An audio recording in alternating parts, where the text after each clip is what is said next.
You know what? I need to download the Mr. Beautiful Day in the Neighborhood. How are you, John? I'm doing really well, Jason. Good to see you. I think I can see an inky sticking out above your set there. An Inky? Little light. What's it? Ah, well, Now, is this Mr. Rogers' neighborhood or Mr. Robinson's neighborhood there? no, this is Mr. Rogers in Pittsburgh. We did the show with Dr. Cyril Wecht a couple weeks ago from Pittsburgh, Yeah. and just felt a bit of a Pittsburgh vibe. And I wanted to talk about, the word of the day, obfuscate. And it's a really important word for the kids to learn. So in today's show, we're going to talk a little bit about obfuscation and how do you recognize it and why is it necessary? So we're going to talk about that on the show today. Yeah. It's, hiding and confusing stuff. John, there's just a little information I want to bring to everybody's attention because there's going to be a lot of people who are trying to watch us right now on the main Crowdsource the Truth channel, and they're going to be disappointed that we're not there because malicious social engineers have once again issued a strike against the Jason Goodman channel. So every time they do this, it's really this they're like chopping at me with paper cuts, petty little annoyances. And what their goal is they want to reduce the reach of these videos. They want to prevent people from knowing that you and I are doing a sponsor exclusive show that people can enjoy on subscribestar.com/IamJohnCullen, patreon.com/IamJohnCullen, and Subscribestar and Patreon/Crowdsource the Truth. It's more important right now than ever for people to become sponsors and get on to Subscribestar or Patreon, because as these social engineers continue to try to remove us from YouTube, YouTube is also introducing increasingly draconian measures that basically allow them to kind of delete people for whatever they want. And the fact that you don't have an adversarial forum where you can present evidence, YouTube basically just decides you're going off. So it's a dangerous climate for us to operate in, and for people who really want access to this information. I'm going to get a million emails telling me to go on to BitChute, telling me to go on to Rumble, telling me to go on to all these things. We're on every one of those platforms. So every time somebody tells me to go on there because that'll increase my reach, it really just emphasizes what I'm saying. People who are supporters of those platforms who don't know that our shows are available on there are demonstrating the lack of reach that those platforms have. So I also want to encourage people to subscribe to the John E. Hoover YouTube channel. We are simulcasting our shows there. But unfortunately, today's episode is very probably going to reach far fewer people than it otherwise would. Mm. Well, again, we're on the knife's edge of, I guess, what we're allowed to talk about. And, I didn't put this in the deck. I'm putting a video together on the subject this weekend that'll come out. But what we're going through, and by we, I mean, the Crowdsource the Truth family that you've put together, the investigative journalist team, and I consider Shepard Ambellis part of that team, even if he's kind of a black sheep member or whatever, but I still consider him part of the family. If you look at what we're going through, and if you look at the way that Twitter has censored the president of the United States, right? Regardless of whether you like him or not, or you like his politics, it's the president of the United States. And the fact that Twitter is censoring him, the fact that YouTube, our gracious hosts tonight, don't want us to question anything having to do with any of the dockets at the Supreme Court this week. So we're not going to talk about that. All right. Yeah. But what it's reminding me of is a period of time about 400 years ago when when Sir Isaac Newton's, and I'm going to paraphrase, Sir Isaac Newton said something about how he stood on the shoulders of giants, right? He said, if I did something on it, can you look up the quote from Sir Isaac Newton? Again, I didn't put this in the deck, Sure. but Sir Isaac Newton said something about standing on the shoulders of giants, right? And this is one of his, super famous quotes, Sir Isaac Newton. And these giants that he's talking about, I kind of look at as the original crowdsource the truth. Okay, now it took them longer. Standing on the shoulders of giants is a metaphor. If I have seen further, it is by standing on the shoulders of giants. So that's the quote. It's from 1675. So who are these giants he's talking about? Well, the giants that Isaac Newton was talking about were Nicholas Copernicus and Galileo. And together, these guys formed the new science. Before Nicholas Copernicus, we thought the sun revolved around the earth. And Copernicus didn't publish this until he was on his deathbed because he knew it was going to drive everybody crazy. Galileo is born 20 years after Copernicus dies. And Copernicus is Polish. Right? And Galileo is Italian. Right? They're not exactly neighbors, right? Galileo, born 20 years after Copernicus dies, takes up this heliocentric philosophy. Right. And the thing that's sort of this ironic connection between Copernicus, Galileo, Isaac Newton, and what was happening back then, and this was the Renaissance. This was the scientific Renaissance. The object, the thing that changed everything, was the telescope. How ironic is that? Arecibo and all the telescopes got closed. Shepard Ambellis comes on the show and says, virus? Look up. Huh. It's a good point. Okay. I found that collapse of that Arecibo very weird, John. They had a drone in flight over it. How could that be a spontaneous collapse and get a drone up there the moment before it collapses? All right. So if you guys don't know the story, the telescope was invented in Denmark and Holland. And days later, Galileo made his own. As soon as he heard what the guy had made, and it was a 3-power telescope, Galileo makes his own telescope, points it at the moon, and starts drawing what he sees on the moon. And it's mountains and stuff there, stuff like that. But the next thing that Galileo does is he looks at Jupiter. And what he realizes is that there's moons going around Jupiter. First, he thinks they're stars.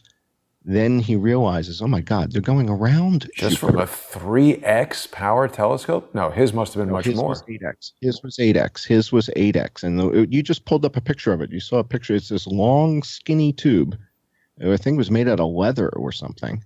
And it was an 8-power telescope. And he could see the moons of Jupiter. And this was when he realized that celestial bodies don't all revolve around the earth. And this was counter to what Aristotle said, but more importantly, it was counter to what the church said. Now today, for all intents and purposes, there's a new church. Alphabet, Twitter, Facebook. And they decide. Because what happened to Galileo? When Galileo said that the earth is actually revolving around the sun and that those moons are revolving around Jupiter, he was sentenced to house arrest for the rest of his life. Wow, I didn't know that. Uh-huh. He went against the narrative. So did Copernicus. There's still people who want to try to convince us that the earth is flat. They come into the comments all the time. Yeah, I don't have time for that. So I agree. Yeah, I mean, these guys were so advanced.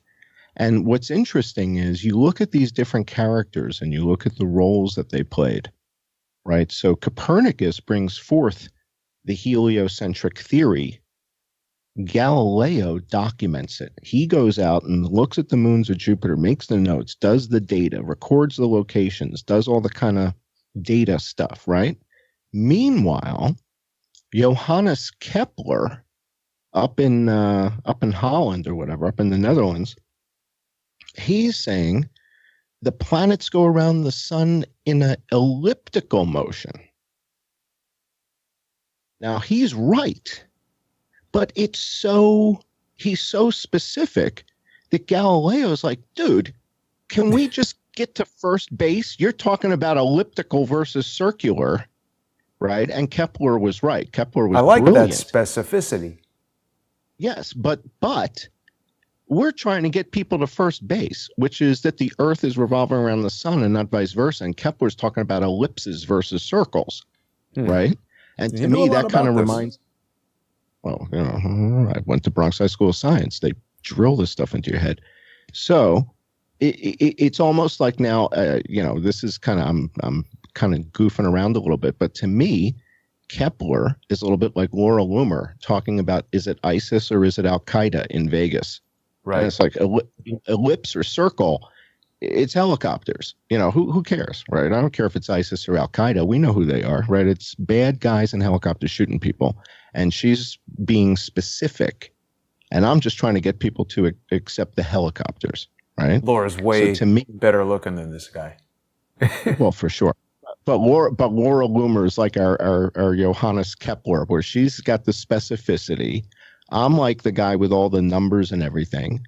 Shep is the guy who brings the story to the table. And these guys were crowdsourcing science 400 years ago. In the 1600s, so what was it, 1610? What was the date? If you look, it'll give you the date that Galileo looked at Jupiter. I think it's January. Well, this dude died in 1630. Yeah, that's Kepler, though. And again, Kepler was brilliant, but Kepler was arguing kind of the super, super fine points that, we needed to get people to the first aspect of accepting it. And nobody wanted to hear this. Nobody wanted to hear this story. And, we talk about hubris, and we talk about a lot of these effects, right? And, again, Galileo didn't invent the telescope, but as soon as he heard about it and he heard how it was done, he made his own. And his was 8 power. The one that they had up in the Netherlands was 3. He spent the first couple of weeks looking at the moon. And then when he looks at Jupiter and he has this discovery, nobody else was looking at Jupiter with a telescope and making recordings of where those little dots were. Nobody was doing it. Similar to nobody was looking at the CDC's data, like me. Nobody was looking. Nobody was checking the math. Right? We don't see the type of analysis. If you go to my deck now and you show people let's look at a couple of the charts real quick. Why don't we see this on CNN? Why don't we see the analyses that we've been doing on the news? Why does nobody do this? Why is no one going in and saying, what is going on in Vietnam? Why is no one dead in Cambodia? Why is no one dead in Laos? That is true, right? Why? And the fact that there's less than 10 people dead in Shanghai and there's less than 10 people dead in Beijing, the WHO doesn't think that's a lie. Bill Gates doesn't think that's a lie. And there's less than 10 dead in Taiwan. And Taiwan's not China. So they're all not lying. The question is, who's lying to whom, where? And that's a hypothetical question because I don't know the answer. But according to the mapping system that I helped put together 30-something years ago, there's not 10 people dead in Beijing. And there's not 10 people dead in Shanghai. And that's according to Johns Hopkins. But the fact that the news won't talk about that is fascinating to me. Almost like they wouldn't accept what Galileo's observations were showing, were proving. It's very similar. We have the data, we have the observations, but it's very upsetting, and it changes everything. Let's go to the next slide. You think about how many months we've been challenging Cuomo and Whitmer and all the governors and DeWine in Ohio. And I mean, we've been comparing these cities to countries, and there's no comparison. We've got more people dead in Rhode Island than they do in Nigeria, right? I mean, this is a debacle. And yet we can't get the media, we can't get the real news, so to speak, to cover this. And so we're the conspiracy theorists that are going to get thrown off of YouTube for going to the CDC and documenting this, for talking to Dr. Cyril Wecht, Martin Luther King's coroner. So we're going to get thrown off? Huh. It just feels so similar to what Copernicus and Galileo went through. They had the goods, they had the data, they had the evidence. It didn't matter. And to think that 400 years later, the only thing that changed is it's not the Pope. It's Zuckerberg. It's Jack. And I'm not going to mention our hosts because they haven't taken all my video down yet. So thank you guys. Yeah. So thank you. But I mean, it's wrong. It's wrong. We're not. This isn't a Nazi show. We don't come here and talk Nazi stuff. We're not. This isn't violence. This isn't a show where we talk about killing kitties. What the hell do people think this is? If this isn't just simply adult discourse, and the fact that we're going to introduce concepts that are new, they're different. You may not agree with it. That's okay, but it's not violent. It's not dangerous. Nothing here is violent or dangerous. To some extent, John, this stuff is driven by the community guidelines that these various social media platforms employ. But the truth of the matter is, this is coming from deliberate individuals who are going through the library of thousands of videos looking for one statement, one link to something that's shown for even a portion of a second to bring it to YouTube's attention because they're malicious. They want the show to be taken down. They don't want people to see the evidence and information that you've brought forward, the different guests and everything. And they want crowdsource the truth to go away. But we're trying to save people's lives. This is life and death stuff. Both the Vegas shooting and this. These are life and death issues, life and death cases, where the sooner the public comes to the realization of what has actually happened, the safer the public is going to be. Right? And that's what we're talking about here in tonight's show. If you go to the next slide, let's take a look at what we've got here. Yeah.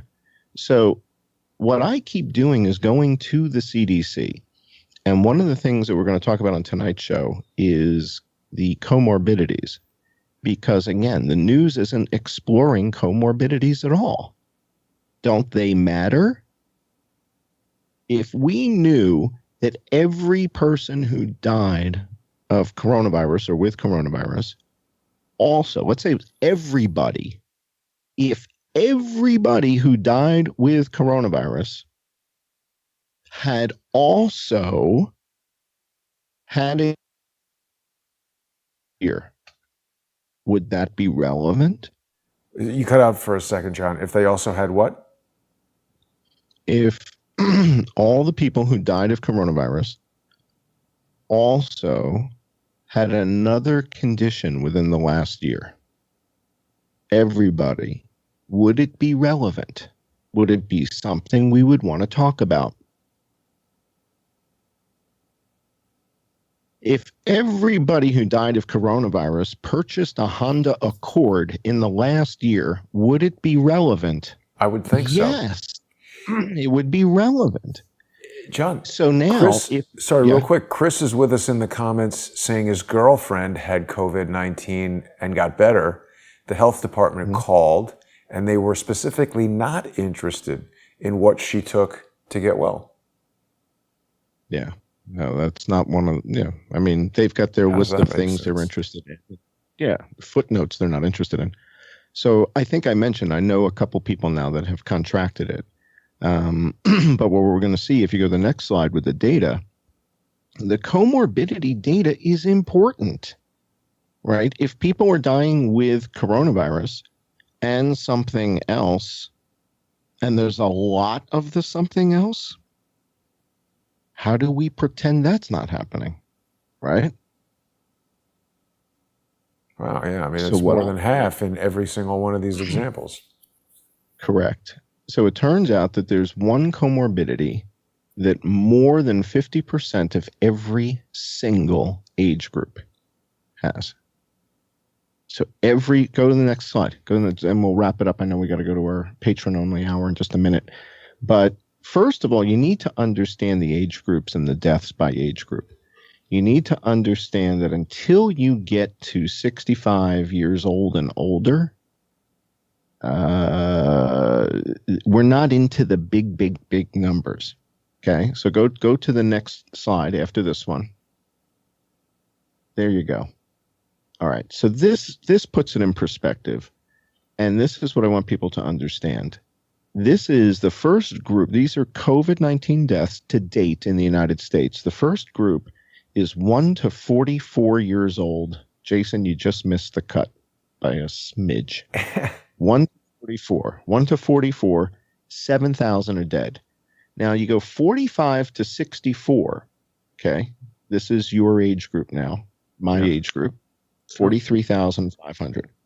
Okay, it's a big number, but Dr. Fauci told us we had 80,000 dead from influenza in 2017, right? So 43,000 is less than our influenza toll in 2017. Now you go to 65 and older. It's amazing. You see what perspective is important. It's important to understand how the disease is affecting different populations. This is what the president was trying to communicate, but he didn't have my charts, right? So he was trying to say that different populations seem to be more or less than immune than others.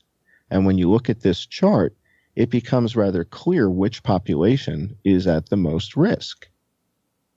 Right? I tell you, John, when you see this data, it really makes you wonder why they didn't, back in March, say, listen, if you're over 65, or at some point during the 9 months. I mean, this data has been accumulating for months, and I mean, they're shutting everything down now, restaurants, whatever. It seems like an appropriate measure might be to say, look, if you're over 65, if you've had any of these other things, if you're on medication, stay home, but everybody else go to work. They're not doing that. They're just talking about masks and breathing. I think if we have time for one more slide, people are catching on. And I think, yeah. So this is just a humdinger. All right, so these are the comorbidities for the kids. And the thing that's going on with the kids, it's driving me crazy. I know Laura Ingram's upset about this. With the schools, and the kids are having to do this remote Zoom class nonsense, and the teachers aren't showing up, and it's just a disaster. Well, if we look at the kids that have died from COVID, we see in the blue are kids that died from COVID but did not have influenza. The green are kids that died with COVID and also had influenza. Wow. And there's not that many kids to begin with, right? So 5 to 14 years old, there's only 45 kids, right? And of the 45, 40 of them had influenza. And kids that have died 1 to 4 years old, there's only about 15 or 16, and all but 1 or 2 of them had influenza. So most of these deaths have COVID and influenza. This is not important. This is not relevant. This is not true. I'm getting the data from the CDC, right? So if the data is from the CDC, where's the controversy? I'm just making it into charts. That's all I'm doing. So Yeah. this is the CDC's truth, so to speak, right? And when I look at this, it makes me wonder, well, golly, we're finding this out post-mortem. This is what we were talking about with Dr. Cyril Wecht. We're finding this out post-mortem. The doctors have already said we're not testing for influenza. We're not. We don't even know about it. Yeah. We're finding this out after the fact. Well, we've been reporting this now for 9 months. Mm-hmm. Is this a theory?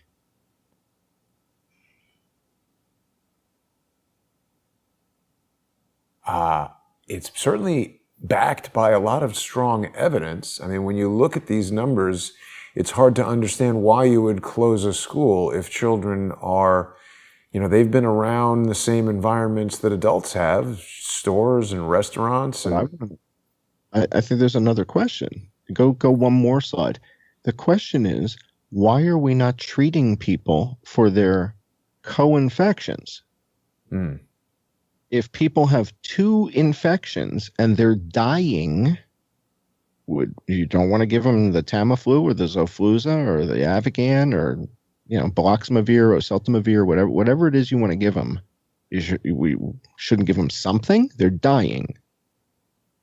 The label, and nobody people are asking, sorry to interrupt you, John. Joe is asking what the label on the y-axis is. That's the number of kids. And it only goes up to 40 because the total number dead is like 42, 41 nationwide. Well, up to 4 years old is 46.